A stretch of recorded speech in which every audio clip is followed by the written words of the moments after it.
Hello everyone, നമുക്ക് പുതിയൊരു notification വന്നത് RPF എക്സാം നോട്ടിഫിക്കേഷൻ ആണ്. അതായത് നമ്മൾ 2024 അപ്ലൈ ചെയ്തതാണ്. അത് 2025 മാർച്ച് 2-നാണ് എന്ത് ചെയ്യുന്നത് എക്സാമിന്റെ സ്റ്റാർട്ടിംഗ് ഡേറ്റ് എന്ന് പറയുന്നത്. അപ്പൊ ഈ എക്സാമിന് നിങ്ങൾ എന്ത് പഠിക്കണം, എങ്ങനെ പഠിക്കണം, അതുപോലെ തന്നെ സിലബസ് എന്താണെന്നൊക്കെ നമ്മൾ നേരത്തെ പറഞ്ഞിട്ടുണ്ടായിരുന്നു. ഇത് എക്സാമിന്റെ നമ്മുടെ സിറ്റി സ്ലിപ്പ് വന്നിട്ടുണ്ട്.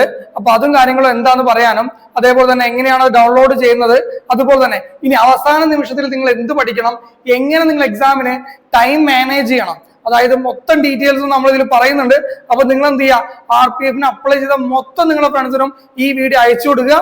നിങ്ങൾ അതേപോലെ എന്ത് ചെയ്യുക, മാക്സിമം നമ്മളെ സപ്പോർട്ട് ചെയ്യുക, ചാനൽ സബ്സ്ക്രൈബ് ചെയ്യുക. അതുപോലെ തന്നെ നിങ്ങൾ എന്ത് ചെയ്യുക, നമ്മുടെ ചാനൽ നിങ്ങൾ കമന്റും കാര്യങ്ങളൊക്കെ ചെയ്യാം. നിങ്ങൾക്ക് എന്തെങ്കിലും കാര്യങ്ങളോ ഡൗട്ടുകളോ ഉണ്ടെങ്കിൽ നിങ്ങൾക്ക് കമന്റിൽ ചോദിക്കാവുന്നതാണ്. ഓക്കെ, അപ്പൊ നമുക്ക് കാര്യത്തിലേക്ക് പോവാം. ഇപ്പൊ വന്നിരിക്കുന്നത് സിറ്റി ഇന്റിമേഷൻ സ്ലിപ്പ് ആണ്. ഓക്കെ, ഇത് നിങ്ങൾക്ക് സൈറ്റിൽ കയറി ഡൗൺലോഡ് ചെയ്യാവുന്നതാണ്. എങ്ങനെയാ എന്താണെന്നൊക്കെ നമുക്ക് നോക്കാം. നോക്കിക്കോളൂ. അതിനു മുമ്പായിട്ട് this slip provides crucial details about the exam city, center and date, allowing applicants make necessary travel accommodation and in advance. അതായത് സിറ്റി സ്ലിപ്പ് എന്ന് പറയുന്നത് എന്തല്ല, നിങ്ങളുടെ അഡ്മിറ്റ് കാർഡ് അല്ല. ഇത് നേരത്തെ അറിയിക്കുന്നത് നിങ്ങൾക്ക് ട്രെയിൻ ടിക്കറ്റ് ബുക്ക് ചെയ്യാനും അതുപോലെ തന്നെ നിങ്ങൾക്ക് എന്ത് ചെയ്യാനും വേണ്ടിയിട്ടാണ്, ഇനി നെസസറി അറേഞ്ച്മെന്റ്സ്, അവിടെ റൂം ബുക്ക് ചെയ്യാനോ അങ്ങനത്തെ എന്തെങ്കിലും കാര്യങ്ങൾ അവിടെ നേരത്തെ എത്താനൊക്കെ വേണ്ടിയിട്ടാണ് എക്സാം സിറ്റി സ്ലിപ്പുകൾ നിങ്ങൾക്ക് നേരത്തെ തരുന്നത്. അഡ്മിറ്റ് കാർഡ് നിങ്ങളെ എക്സാമിന്റെ ഒരു 7 ദിവസം മുമ്പ് വരുന്നതാണ്. ഓക്കെ, ഇനിയിപ്പോ സിറ്റി സ്ലിപ്പും കൊണ്ട് അങ്ങോട്ട് പോകണ്ട, ഇതൊരു ഇൻഫർമേഷൻ സ്ലിപ്പ് മാത്രമാണ്. ഓക്കെ, അഡ്മിറ്റ് കാർഡ് തന്നെ പ്രിന്റ് ചെയ്ത് കൊണ്ടുപോകണം. അടുത്ത വയ്ക്കോ, അഡ്മിറ്റ് കാർഡ് തന്നെ പ്രിന്റ് ചെയ്ത് കൊണ്ടുപോകണം കേട്ടോ.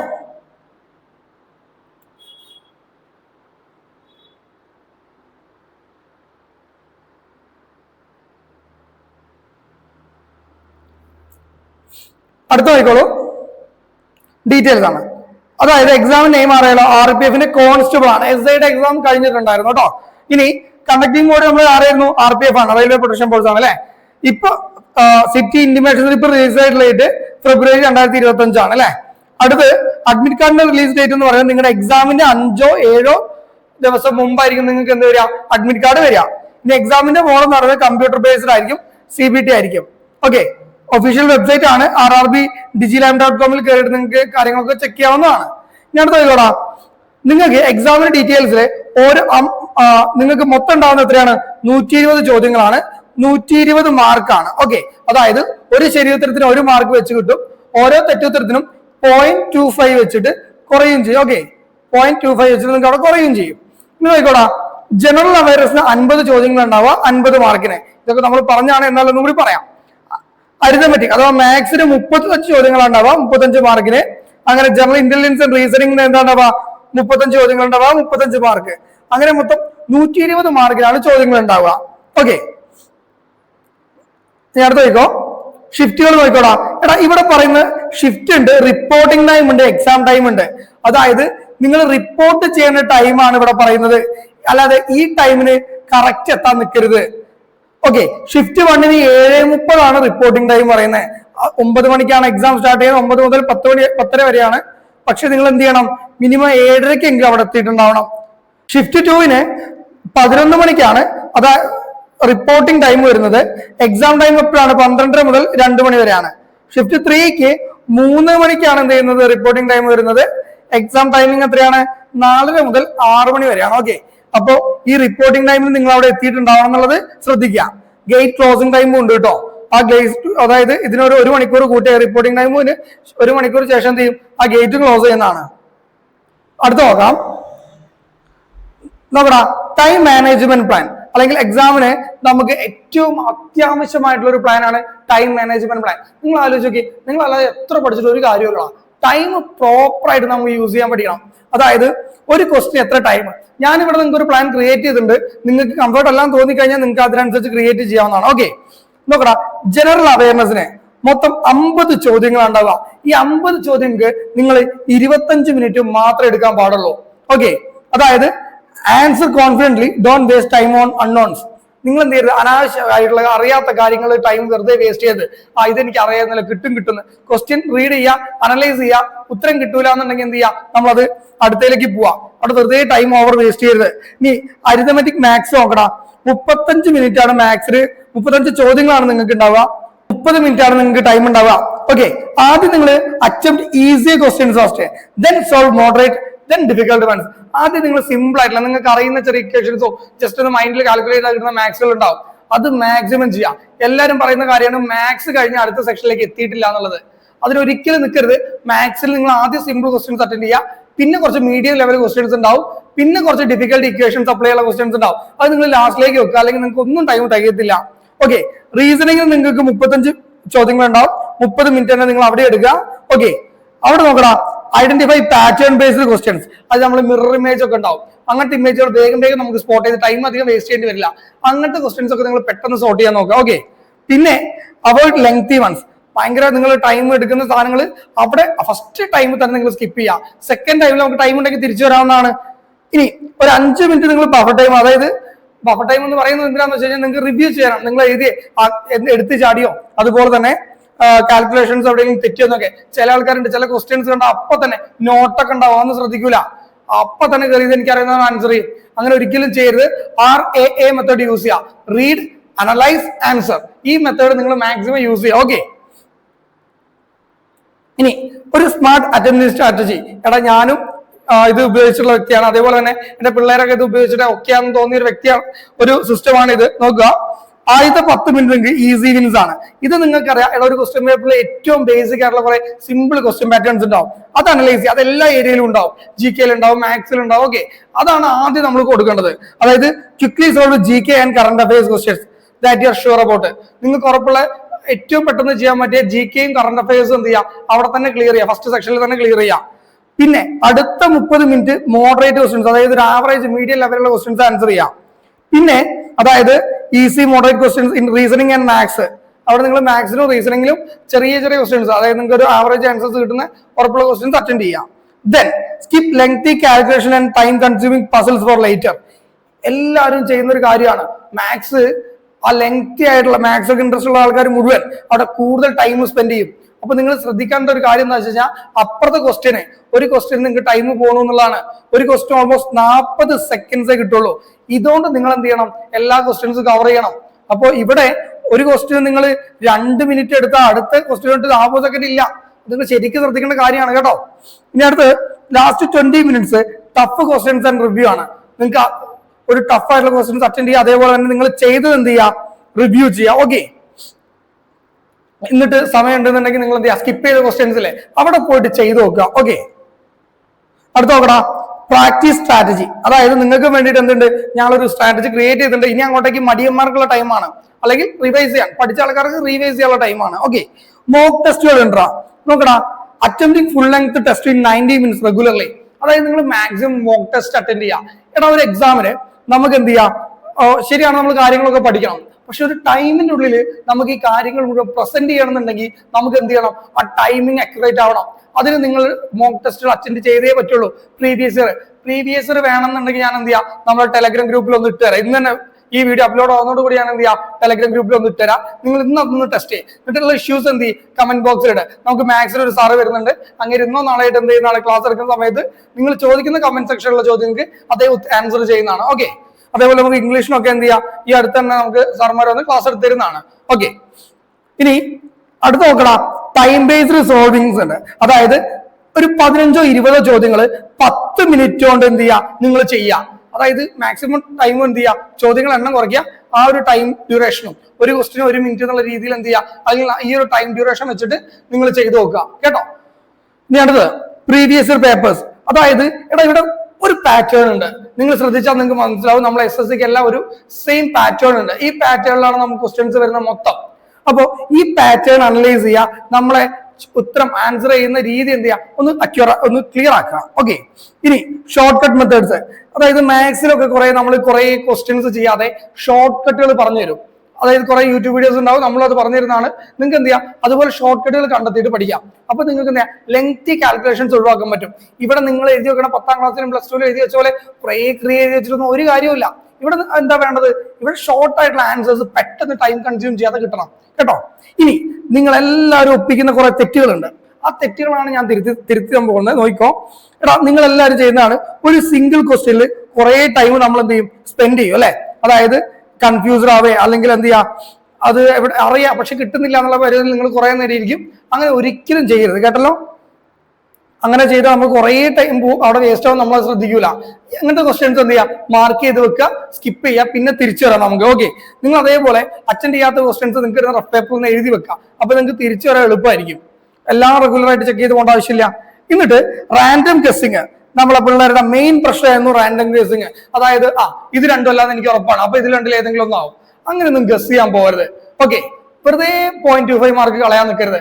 4 തെറ്റിയാലും 1 മാർക്ക് പോകണമെന്ന് കരുതണ്ട. അത് തന്നെ ചിലപ്പോൾ നിങ്ങളെ ജോലി എന്ത് ചെയ്ത് അകറ്റി നിർത്തും. അത് ചിലപ്പോൾ ഒരു 2 മാർക്കോട്ടൊക്കെ ജോലി കിട്ടുക. അതുകൊണ്ട് വെറുതെ ബോർഡർ ലൈനിൽ കിടന്ന് കളിക്കുന്ന ആൾക്കാരൊന്നും അതിന് നിൽക്കരുത്. കറക്കി കുത്തേ വേണ്ട. നമ്മൾ കറക്കി കുത്താൻ പറയുന്ന എക്സാംസിൽ മാത്രം നിങ്ങൾ പോവാ. എയർഫോഴ്സിന് നോൺ കോമ്പാറ്റന്റ് കറക്കി കുത്താം, അതിനൊക്കെ നിങ്ങൾ പോവാ കറക്കി കുത്തുക. പക്ഷെ ഇവിടെ അത് ചെയ്യാൻ നിൽക്കരുത്. അടുത്ത നോക്കടാ, ഇഗ്നോറിങ് ടൈം ബൗണ്ട് പ്രാക്ടീസസ്. അതായത് നിങ്ങൾ എന്ത് ചെയ്യില്ല, ടൈം വെച്ച് ഒരിക്കലും എക്സാം അറ്റൻഡ് ചെയ്യാതെ അവിടെ പോയിട്ട് ടൈം കൊണ്ട് തീരും, ടൈം തികഞ്ഞില്ല എന്നുള്ളൊരു പരാതിയായിട്ട് വരരുത്. ടൈം വെച്ച് ചെയ്യുന്ന ആൾക്കാർക്ക് മാത്രമേ കറക്റ്റ് ടൈമിന് ചെയ്തു തീർക്കാൻ പറ്റുള്ളൂ. ഇനി അടുത്ത് നോക്കോ, ഡോക്യുമെന്റ്സ് നോക്കടാ. പ്രിന്റഡ് അഡ്മിറ്റ് കാർഡ്, അതായത് ഈ നിങ്ങൾക്ക് ഇപ്പൊ കിട്ടിയിരിക്കുന്നത് സിറ്റി സ്ലിപ്പ് ആണ്. ഓക്കെ, ആ സിറ്റി സ്ലിപ്പും കൊണ്ട് പോകരുത്. എക്സാമിന്റെ 5-7 ദിവസം മുമ്പ് നിങ്ങൾക്ക് എന്ത് കിട്ടും, അഡ്മിറ്റ് കാർഡ് കിട്ടും, ഒറിജിനൽ അഡ്മിറ്റ് കാർഡ് കിട്ടും. അത് ഡൗൺലോഡ് ചെയ്തിട്ട് വേണം നിങ്ങൾ എന്ത് ചെയ്യാൻ, പോവാൻ വേണ്ടിയിട്ട്. അതും കളർ പ്രിന്റ് തന്നെ എടുക്കാം. വാലിഡ് ID പ്രൂഫ്, നിങ്ങളുടെ ഫിംഗർ പ്രിന്റ് വരുന്ന, അതായത് ഒന്നെങ്കിൽ ആധാർ കാർഡ്, അല്ലെങ്കിൽ വോട്ടർ ID, അല്ലെങ്കിൽ പാസ്പോർട്ട്. നിങ്ങൾ മാക്സിമം ആധാർ തന്നെ ക്യാരി ചെയ്യാൻ നോക്കുക. പിന്നെ 2-3 പാസ്പോർട്ട് സൈസ് ഫോട്ടോ. ഇതിൽ 2 പറയുന്നത്, ഒരു 3-4 കരുതിക്കോ. നമ്മൾ എപ്പോഴും പറയുന്ന കാര്യമാണ്, എക്സ്ട്രാ കരുതിച്ചോ, ഒരു പ്രശ്നമില്ല. ഇനി അടുത്ത് ഹൗ ടു ഡൗൺലോഡ്, എങ്ങനെയാണ് നിങ്ങളെ മറ്റേ സ്ലിപ്പ് ഡൗൺലോഡ് ചെയ്യുന്നതെന്നാണ്, സിറ്റി സ്ലിപ്പ് ഡൗൺലോഡ് ചെയ്യുന്നതെന്നാണ്. നോക്കിക്കോളൂ, ഇവിടെ നിങ്ങൾ രജിസ്ട്രേഷൻ നമ്പർ ഉണ്ടാവും, ഒരു RPF എന്നൊക്കെ പറഞ്ഞിട്ടൊരു രജിസ്ട്രേഷൻ നമ്പർ ഉണ്ടാവും. അത് അടിച്ചു കൊടുക്കുക. ഇവിടെ നിങ്ങൾ ഡേറ്റ് ഓഫ് ബർത്തിന് ഡേറ്റ് അടിക്കുക, ഇവിടെ മന്ത് അടിക്കുക, ഇവിടെ എന്ത് ചെയ്യുക, ഇയർ അടിക്കുക. എന്നിട്ട് ഈ ക്യാപ്ച താഴെ ഫില്ല് ചെയ്യുക. അപ്പൊ നിങ്ങൾക്ക് എന്ത് കിട്ടും, ഒരു ഫോമിലേക്ക് നിങ്ങൾ വരും. നിങ്ങളെ ഫോമിലേക്ക് എത്തും, ഞാൻ ഒന്ന് കാണിച്ചു തരാം. അത് അടിക്കുന്നതോടുകൂടി നിങ്ങൾ ഈ ഫോമിലേക്കാണ് എത്തുക. ഇവിടെ നിങ്ങളൊരു ഫോട്ടോ ഉണ്ടാവും, നമ്മളൊരു പയ്യന്റെ ഫോട്ടോ ആണ് ഞാൻ ഒഴിവാക്കിയതാണ്. പിന്നെ ഇവിടെ നിങ്ങൾ രജിസ്ട്രേഷൻ നമ്പർ ഉണ്ടാവും, അതുപോലെ തന്നെ അവിടെ കമ്മ്യൂണിറ്റി ഏതാന്നുള്ളത് ഉണ്ടാവും, പിന്നെ നിങ്ങളുടെ പേരുണ്ടാവും. ഓക്കെ, അതേപോലെ നിങ്ങളുടെ അച്ഛന്റെ പേരുണ്ടാവും, ആധാർ കാർഡ് ഏതാണ് നിങ്ങൾ കൊടുത്തത് എന്നുള്ളത് ഉണ്ടാവും. അവൈലബിൾ ആണ്, യെസ് ആണ്. ആധാർ കാർഡ് അവൈലബിൾ ആണെങ്കിൽ ഒരു യെസ് ഉണ്ടാവും. നിങ്ങളുടെ ജെൻഡർ, നിങ്ങളുടെ ഡേറ്റ് ഓഫ് ബർത്ത്, ഇത്രയും കാര്യങ്ങൾ അവിടെ ഫസ്റ്റ് ഇതിൽ തന്നെ ഉണ്ടാവുക. സെക്കൻഡ്, നിങ്ങളുടെ ടെസ്റ്റ്, അതായത് എക്സാം ഡീറ്റെയിൽസ് ഉണ്ടാവും. അവിടെ ടെസ്റ്റ് സിറ്റി ആണ്, തൃശ്ശൂരാണ്. പിന്നെ ടെസ്റ്റ് സ്റ്റേറ്റ് കേരളയാണ്. എക്സാം ഡേറ്റ് ഓഫ് എക്സാം നോക്കട്ടെ, 6 മാർച്ച് 2025 ഷിഫ്റ്റ് 1-ലാണ്. ഈ ഡീറ്റെയിൽസ് മുഴുവൻ നിങ്ങൾക്ക് ആ ബോക്സിൽ കാണാം. അതിനുശേഷം ഓരോ ഷിഫ്റ്റിൽ റിപ്പോർട്ടിംഗ് ടൈം ഉണ്ടാവും, ഗേറ്റ് ക്ലോസിംഗ് ടൈം ഉണ്ടാവും. 7 റിപ്പോർട്ടിംഗ് ടൈമിനുള്ളിൽ 8 ആകുമ്പോഴേക്കും ഗേറ്റ് ക്ലോസ് ചെയ്യും. പിന്നെ ആരവിടെ പോയിട്ട് ഒരു കാര്യമല്ല, തുറന്നു തരത്തില്ല. ഓക്കെ, അപ്പൊ 7:30 കണ്ടെങ്കിൽ നിങ്ങൾ അവിടെ 7 മണിക്ക് എത്തണം കേട്ടോ. റിപ്പോർട്ടിംഗ് ടൈം 7:30 കണ്ട 7:30 7 മണിക്ക് എത്തണം. പിന്നെ കാൻഡിഡേറ്റ് താഴെ പറയുന്നതാണ് നമുക്ക് എന്ത്, എക്സാമിന്റെ ഡ്യൂറേഷനും കാര്യങ്ങളൊക്കെ. ഓക്കെ, അവിടെ കാൻഡിഡേറ്റ് നോട്ട് ഫോളോവിംഗ് ടൈമിങ്സ് എന്ന് പറഞ്ഞിട്ട് 90 മിനിറ്റ് ആണ് എന്ത് ചെയ്യുന്നുണ്ടാവുക, നിങ്ങൾക്ക് അലോ ചെയ്തിട്ടുണ്ടാവുക. അതിൽ 120 ക്വസ്റ്റ്യൻസ് ഉണ്ടാവും. നമ്മൾ നേരത്തെ പറഞ്ഞ കാര്യം തന്നെ. അപ്പൊ ഈ ടൈമിങ്ങൾ ആലോചിച്ച് ഓർത്ത് വെക്കുക കേട്ടോ. ഇതിനനുസരിച്ച് വേണം നിങ്ങൾ എക്സാമിന് പോകാൻ വേണ്ടിയിട്ട്. ഇനി free travel authority four SC/ST candidates. SC/ST candidates ആണെങ്കിൽ നിങ്ങൾക്ക് ഫ്രീ ട്രാവൽ അലവൻസ് ഉണ്ടാവും. റിസർവേറ്റഡ് കോട്ടയിലൊന്നും പോയിരിക്കരുത്, നിങ്ങൾക്ക് ജനറലാണ് ഉണ്ടാവുക. ഓക്കെ, ഇവിടെ കാണാം ഫ്രം അങ്ങാടിപ്പുറം ടു തൃശ്ശൂര്, അതിന്റെ ഡീറ്റെയിൽസ് ഒക്കെയാണ് ഇവിടെ കൊടുക്കുന്നത്. അതേപോലെ SC/ST സർട്ടിഫിക്കറ്റ് ഇഷ്യൂ ചെയ്യുന്നത് താലൂക്ക് മജിസ്ട്രേറ്റ് ആയിരിക്കണം, അങ്ങനെയൊക്കെ നിങ്ങൾക്ക് കാണാൻ പറ്റും. ഓക്കെ, പിന്നെ ഇവിടെ കുറച്ച് ഇൻസ്ട്രക്ഷൻസ് കാണാം. അതിനകത്ത് എന്ത് ചെയ്യും, നിങ്ങളുടെ ഈ ട്രാവൽ 7 ദിവസം വരെ ടൈം പീരീഡ് ആണ്. വിത്തിൻ സ്റ്റേറ്റ് ആണെങ്കിൽ 7 ദിവസം വരെ നിങ്ങൾക്ക് ഇതിന്റെ ഉള്ളിൽ നിങ്ങൾക്ക് ട്രാവൽ ചെയ്യാൻ പറ്റും. ഓക്കെ, അങ്ങനെ ബാക്കി കാര്യങ്ങളൊക്കെ കാണാൻ പറ്റും. പിന്നെ ഇത് എന്തല്ല, അഡ്മിറ്റ് കാർഡ് അല്ലാന്ന് പ്രത്യേകം പറയുന്നുണ്ട്. അങ്ങനത്തെ കാര്യങ്ങളൊക്കെ ഇവിടെ ഉണ്ട്. ഓക്കെ, അത് ശരിക്കും ഒന്ന് വായിച്ചു നോക്കുക, നിങ്ങൾ അഡ്മിറ്റ് കാർഡിന്റെ താഴെ ഉണ്ടാവും. ഇത്രയും കാര്യങ്ങളാണ് എന്തിൽ വരുന്നത്, നിങ്ങളുടെ ഈ ഒരു ഫോമിൽ വരുന്നത്. ഓക്കെ, അപ്പോ ഇനി അടുത്ത് നോക്കാം നമുക്ക് സിലബസ്. എടാ, ഇനി പഠിക്കാത്ത ആൾക്കാരുണ്ടെങ്കിൽ, ഇതുവരെ പഠിക്കാത്ത ആൾക്കാരുണ്ടെങ്കിൽ നിങ്ങൾക്കുള്ളതാണ് ഇത് പറയുന്നത്. അതേപോലെ പഠിച്ച ആൾക്കാർ ഈ ഒരു ഏരിയകൾ നിർബന്ധമായിട്ടും പഠിച്ചിട്ട് വേണം പോവാൻ. നമ്മൾ കഴിഞ്ഞ പ്രീവിയസ് ഇയർ നോക്കിയിട്ട് അവിടുന്ന് ഏറ്റവും കൂടുതൽ വെയിറ്റേജ് ഉള്ള ഏരിയകളിൽ തോന്നിയിട്ടുള്ളത് ഒന്ന് കറണ്ട് അഫയേഴ്സ്, GK മുഴുവൻ നിങ്ങൾക്ക് പഠിക്കാൻ നേരമില്ലെങ്കിൽ നിർബന്ധമായിട്ട് എന്ത് ചെയ്യാം, ഈ അടുത്ത് ഇറങ്ങുന്ന സമകാലിക സാധനങ്ങൾ ഉണ്ടല്ലോ, അതായത് എന്തെങ്കിലും നമ്മളെ ഈ ബജറ്റ് അവതരിപ്പിച്ചത് മന്ത്രിമാർ, അങ്ങനെ ഈ അടുത്ത കാലത്തുള്ള കാര്യങ്ങളെ കുറിച്ച് ഡീറ്റെയിൽ ആയിട്ട് പഠിക്കാം. ഇന്ത്യൻ ഹിസ്റ്ററിയിൽ മെയിൻ ആയിട്ട് നമ്മുടെ സംസ്കാരമൊക്കെ നമുക്കറിയാം. സിന്ധു നദീതട സംസ്കാരം, അതേപോലെ ഹാരപ്പൻ മെസോപ്പൊട്ടോമിയൻ സംസ്കാരം ഒക്കെ നിങ്ങൾ പഠിക്കുക. ജോഗ്രഫിയിൽ മെയിൻ ആയിട്ട് നിങ്ങൾ ലാൻഡ് സ്ട്രക്ചേഴ്സിനെ കുറിച്ച് പഠിക്കുക. അതായത് ഓരോ ജിയോളജിക്കൽ സ്ട്രക്ചേഴ്സ്, അതേപോലെ തന്നെ നമ്മളെ നദി, അതേപോലെ ഹിമാലയങ്ങൾ, അതിനെ കുറിച്ചൊക്കെ പഠിക്കുക. പർവ്വതങ്ങൾ, ഹിമാലയം പോലുള്ള പർവ്വതങ്ങൾ. ഓക്കെ. എക്കണോമിക്സ്. എടാ 2019 മോർണിംഗ് ഷിഫ്റ്റിലെ ഒരു ചോദ്യമായിരുന്നു GDPയുടെ ഫുൾ ഫോം എന്താണ്. അതായത് GDPയുടെ ഫുൾ ഫോം എന്താന്ന് ഒരു ചോദ്യമായിരുന്നു. എന്താ GDP എന്ന് വെച്ചാൽ ഗ്രോസ് ഡൊമസ്റ്റിക് പ്രൊഡക്ട്സ്. എക്കണോമിക്സിൽ ഇതാണത്. ഒരു രാജ്യത്തിന് ഏറ്റവും ഇമ്പോർട്ടന്റ് ആയിട്ടുള്ള ഒരു ഏരിയ ആണ് GDP. ഓക്കെ. അപ്പോ GDP എന്താന്നുള്ള ഒരു ഡെഫിനിഷൻ ചോദിച്ചിട്ടുണ്ടായിരുന്നു. ഈ കാര്യങ്ങളൊക്കെ പഠിക്കുക. എക്കണോമിക്സിന്റെ ഒരു ബേസിക്സ് നിങ്ങൾക്ക് എന്തായാലും അറിഞ്ഞിട്ടുണ്ടാവണം. പിന്നെ സ്പോർട്സിൽ മെയിൻസ് ആയിട്ട് നിങ്ങൾ എന്ത് ചെയ്യുക, മെയിൻ ആയിട്ട് നിങ്ങൾ അവാർഡുകളും കാര്യങ്ങളൊക്കെ കിട്ടിയ ആൾക്കാരെ കുറിച്ചൊക്കെ പഠിക്കാം. ഓക്കെ. അതേപോലെ തന്നെ അരിതമെറ്റിക്. മാത്സിലാണ് നിങ്ങൾ ബേസിക് മാത്തമാറ്റിക്സ് പഠിക്കണം, പെർസെന്റേജസ് പഠിക്കണം, റേഷ്യോ ആൻഡ് പ്രൊപ്പോർഷൻ പഠിക്കണം, പ്രോഫിറ്റ് ആൻഡ് ലോസ് പഠിക്കണം. ഇത്രയും കാര്യങ്ങൾ പഠിച്ചിട്ട് മാത്രം അങ്ങോട്ട് പോയാൽ മതി. അവസാന നിമിഷത്തിൽ എനിക്ക് ടൈം ഉണ്ട്. ഓക്കെ. ഇനി റീസണിങ് നോക്കണം. ലോജിക്കൽ റീസണിങ് ഉണ്ട്, അനലോഗീസ് ഉണ്ട്, സീരീസ് ഉണ്ട്, പിന്നെ പ്രോബ്ലം സോൾവിംഗ് സ്കിൽ. ഇത്രയും കാര്യങ്ങൾ നിങ്ങൾ റീസണിങ്ങിൽ നോക്കുക. ഇനി നിങ്ങൾക്ക് വീട്ടിലിരുന്ന് പഠിക്കാൻ പറ്റുന്നില്ല, അതേപോലെ ഒരു അക്കാഡമിയുടെ അസിസ്റ്റൻസ് വേണം എന്നുണ്ടെങ്കിൽ നമ്മുടെ ഒരു അസോസിയേറ്റ് ചെയ്തിട്ടുള്ള ഒരു സ്ഥാപനമാണ് മലബാർ സൈനിക് അക്കാഡമി എന്ന് പറഞ്ഞിട്ടുള്ളത്. ഏകദേശം നമുക്ക് കണ്ണൂര്, പയ്യന്നൂര്, വടകര, കോഴിക്കോട്, മഞ്ചേരി അഥവാ മലപ്പുറം ജില്ലയിലെ മഞ്ചേരി, പിന്നെ നമുക്ക് മാനന്തവാടി, അതുപോലെ തന്നെ മീനങ്ങാടി, വയനാട് ജില്ലയിൽ 2 ഉണ്ട്. അങ്ങനെ 7 സ്ഥാപനങ്ങളുള്ള ഒരു ബ്രാഞ്ചാണിത്. ഓക്കെ. നിങ്ങൾക്ക് എന്ത് ചെയ്യാവുന്നതാണ്, ഇവിടെ എവിടെ വേണമെങ്കിലും വന്ന് അഡ്മിഷൻ എടുക്കാവുന്നതാണ്. അവിടെ നിന്ന് അക്കാഡമി ഇത് പ്രോപ്പർ ആയിട്ട് നിലവിൽ വൺ ഓഫ് ദ ബെസ്റ്റ് അക്കാഡമികളിൽ ഒന്നാണ് മലബാർ സൈനിക് അക്കാഡമി എന്ന് പറയുന്നത്. നിങ്ങൾക്ക് അവിടെ മാർച്ച് 10 വരെ ആണെങ്കിൽ ഒരു 1 ടൈം ഫീസ് സെറ്റിൽമെന്റിൽ നിങ്ങൾക്ക് എത്ര കാലം വേണമെങ്കിലും അവിടെ പഠിക്കാം. അത് കിട്ടുന്നവരെ പഠിക്കാം. മാർച്ച് 10 വരെയുള്ള ഒരു ഓഫറാണ്. നിങ്ങൾക്ക് വേണമെങ്കിൽ അത് അവൈൽ ചെയ്യാം. അവൈൽ ചെയ്യണമെങ്കിൽ MSA ഓൺലൈൻ 20 എന്ന് പറയുന്ന ഒരു കോഡ് യൂസ് ചെയ്താൽ മതി. ഞാൻ ഡീറ്റെയിൽ ആയിട്ട് നമ്പർ താഴെ തരാം. അതിൽ വിളിച്ചിട്ട് നിങ്ങൾ എന്ത് ചെയ്താൽ മതി, രജിസ്റ്റർ ചെയ്താൽ മതി. എവിടെയാണെങ്കിലും നിങ്ങൾക്ക് എന്ത് ചെയ്യാവുന്നതാണ്, അഡ്മിഷൻ എടുക്കാവുന്നതാണ്. ഓക്കെ. അപ്പോൾ ഒരു അക്കാഡമിയിൽ പോയിട്ട് പഠിക്കും, ഒരു സ്ട്രാറ്റജിയും കാര്യങ്ങളും കിട്ടാൻ വേണ്ടി നിങ്ങൾക്ക് വേണമെങ്കിൽ പഠിക്കാവുന്നതാണ്. അതേ മൈൻഡ് സെറ്റിലുള്ള കുറെ ആൾക്കാരെ കിട്ടുകയും ചെയ്യും. ഓക്കെ. അപ്പോ നമുക്ക് ഇത്രയും കാര്യങ്ങളാണ് പറയാനുള്ളത്. അതായത് നമ്മൾ ഇതിന്റെ ഒരു മോക്ക് ടെസ്റ്റ് 2019 നടന്ന ഒരു മോക്ക് ടെസ്റ്റ് നമ്മൾ ഇന്ന് തന്നെ വിത്ത് ആൻസർ കീ നമ്മൾ ടെലഗ്രാം ഗ്രൂപ്പിൽ ഇടാം. നിങ്ങൾ ടെലഗ്രാം ഗ്രൂപ്പിൽ മാക്സിമം ജോയിൻ ചെയ്യാം. അതിനുശേഷം എന്ത് ചെയ്യുക, അതിൽ നമ്മൾ എല്ലാ കാര്യങ്ങളും പെട്ടെന്ന് തന്നെ അപ്ഡേറ്റ് ചെയ്യുന്നതായിരിക്കും. വീഡിയോ കുറച്ച് ഡിലേ ആയാലും ടെലഗ്രാം ഗ്രൂപ്പിൽ നമ്മൾ പെട്ടെന്ന് അപ്ഡേറ്റ് ചെയ്യുന്നതായിരിക്കും. അപ്പൊ നിങ്ങൾ അതിൽ ജോയിൻ ചെയ്യാം. മാക്സിമം നിങ്ങളെ കൂട്ടുകാർക്ക് എന്ത് ചെയ്യുക, ഈ വീഡിയോ ഷെയർ ചെയ്ത് കൊടുക്കുക. ഓക്കെ. അപ്പോൾ നിങ്ങളുടെ സപ്പോർട്ടാണ്, ഞാൻ വീണ്ടും പറയുന്നത്, നിങ്ങളുടെ സപ്പോർട്ടാണ് നമുക്ക് എന്ത് ചെയ്യാൻ പറ്റുക, കൂടുതൽ കാര്യങ്ങൾ നമ്മളെ കൊണ്ട് ചെയ്യിപ്പിക്കാം. ഓക്കെ.